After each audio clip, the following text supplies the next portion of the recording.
I'm looking at the odds for next year, and the 49ers have the third best odds to win the Super Bowl in 2024.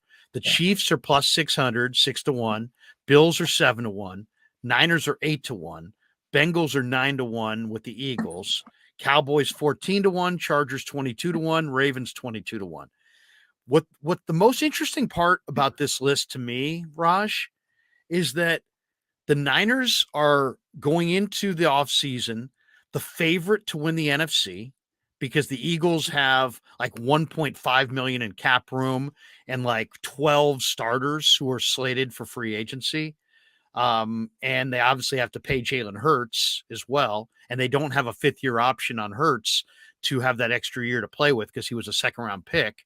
So I'm just kind of wondering, in your mind, I look at the Niners and Eagles as like they're going to be knocking heads with each other for the right to go to the Super Bowl probably every year in the next 4 or 5 years. If I say to you, who is outside of Philly, who's the team that you fear the most in the NFC? Because, I mean, look at the AFC's got Buffalo, Miami, the Bengals, the Ravens, the upstart Jaguars, maybe the Colts if they get it going, the Chiefs, the Chargers, the Broncos now have Sean Payton and some good-looking talent.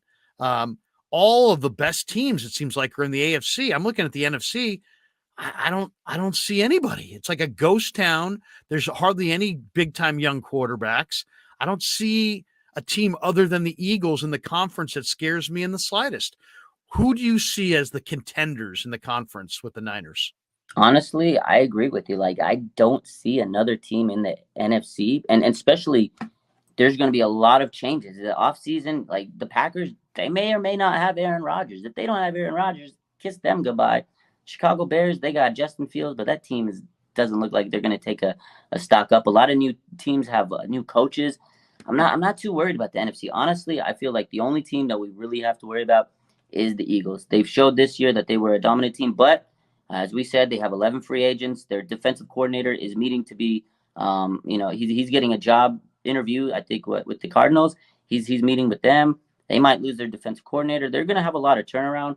When you go to a Super Bowl and lose, there usually is a lot of changes. It's hard for those teams to kind of get back to that point. I'm not saying that the Eagles won't, because the Niners have been there 3 out of the last 4 years. I think they have a good core of players, but they got some work to do, just like the 49ers do. But I just don't see anybody else right now in the NFC that I'm like, watch out, because you're right. Most of the talent is in the AFC. But again, it could be musical quarterbacks this offseason. There are quarterbacks, Lamar Jackson, maybe he moves out, but would he come out to any of these teams in the NFC? I doubt it.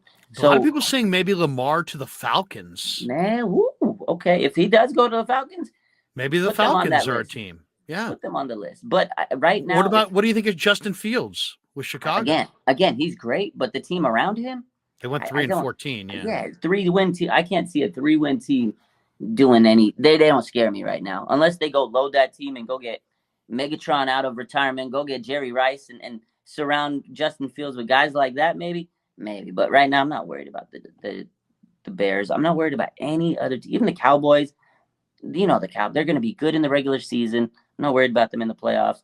Eagles are probably our main threat. They're going to be a new budding rivalry with us. And again, to me, the 49ers, it all comes back down to this quarterback, and it goes down to what you just said. Be honest and communicate, because any relationship, like you said, usually fails because you're not communicating with the other one. So I want the 49ers to communicate with these young quarterbacks, because they didn't do it with Jimmy.